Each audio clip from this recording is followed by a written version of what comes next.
Hey folks, I recently bought this pitcher plant, and when you look at it, it looks like it could be a Sarracenia minor, which is a variety I've been looking for. Sometimes it's a little hard to tell with young seedlings, but I also noticed just a few minutes ago that it had started to shrivel up because it dried out in these small pots, and I could stick it outside, but I want to plant it indoors. It's still a young plant, so not letting it go dormant over the winter will be fine for it, and I can always plant it outside next year as it's a little bigger.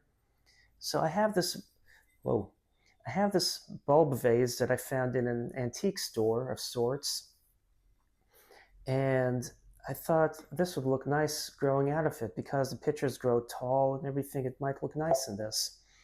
So what I'm going to do to plant it is I have um, some poly fiber. It's not a natural fiber, so this way I don't have to worry about any nutrients contaminating the growing media as it deteriorates. So I have that, which I'm going to use as a wick. I also have some long fiber sphagnum moss, so I'm going to take me a wad, hopefully without making a mess on the floor. Okay, there we go. I'm going to stick it in here like so and let this cording wrap around the fibers. And if some fall down in it, it's not that big of an ordeal. So there is some in there. I'm not too worried about it. But I'm going to do that. And then I'm going to just simply, I don't want to just yank this and ruin the pitcher plant by taking it off the rhizome, but if you tug a little bit, there we go. You should be able to manage it. So then we have that, and I have this, and if you look at it, I can push it down and flatten it out. You can see the little peat plug that they surrounded it with long fiber peat moss, but I'm going to squeeze that in the hole a little bit, like so. And then I'll be adding a little more, just some fibers as I go along. And what's nice about a wicking setup is you can keep it hydrated for longer. Naturally, if you neglect it too long, it will dry up and die. And I recently killed one of my Nepenthes pitcher plants. So I'm a little distraught about that. Let me show you. So this is a Nepenthes ampullera black miracle, which has dried out. And the way I had it, I had a sanguinea in another vase just like that. And this one dried out faster than the other one. So I have another one on order, and I'll be more careful this time because I really like the Nepenthes ampullaria. They're kind of really nice looking squatty pitchers. You know, give you more of a jungle vibe with the squat pitchers, but I'm just sticking these in here.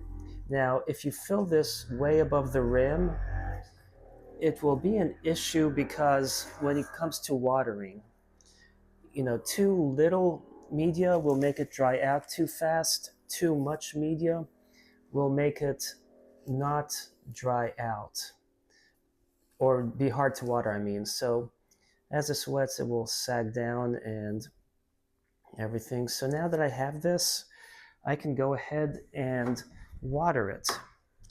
So I'm going to go ahead and fill up the vase, and this stuff will expand. But I'm just going to fill until I get it filled up, and then it will just keep wicking water.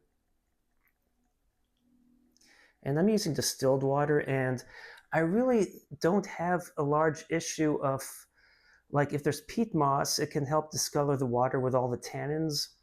But I don't really have much of an issue with any of my bulb vases where I'm getting all this algae formation and everything in there. So this is a fairly good method. Now, if you use tap water, over time, things dissolved will build up in there, and it could help feed algae and things, but not with distilled as much. And I just overfilled, and it is dripping. So that's not good. That's one of the drawbacks when you overfill these. But you can always set up a larger bulb vase with a pot that's recessed, and then it makes it easy not to overfill those. But sometimes, when you have a small plant, you want the size of a vase accordingly. And yes, I said vase just to be funny, but you see this rim here? I don't know why this bottle, when I popped it open, this is the lid that came with it. The lid isn't in very bad shape, at least except down there where it's been trying to close on there. I'm not sure why this one was messed up, but as I water this, now one thing you can do, which I forgot to do, is actually fill this up with water initially before, and then you don't have to keep watering it. But what little I've done is already, if you notice, it's filled it up about halfway. And let me just wipe more of this. I should have had a paper towel ready. And then we can add this to it to fill up. But you can see the peat moss is starting to darken in color, and it's easier to force in there to squish. You don't want to force it too hard, but you don't want it just looking ugly and be unkept. So now I just fill it up even more. I like to just, whenever I water, fill it up as much as I can to where the moss is. And the reason being is then I can go longer between waterings. But since I have several plants in bulb vases, I just put them, water a bit, come back, water a bit more. And since I don't have to really water them every week or two, they can go longer. Also, I have different sized bulb vases, so some can go longer than others. It is a very low maintenance way, and you don't have to worry when you go out of town. So this is just a simple way to plant your Nepenthes pitcher plants or your North American carnivorous plant seedlings. And I hope you found this interesting, informative, and are inspired to do the same.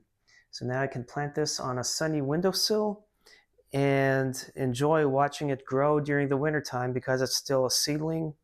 I don't need to worry as much about dormancy, but then in the spring I can always move it outdoors.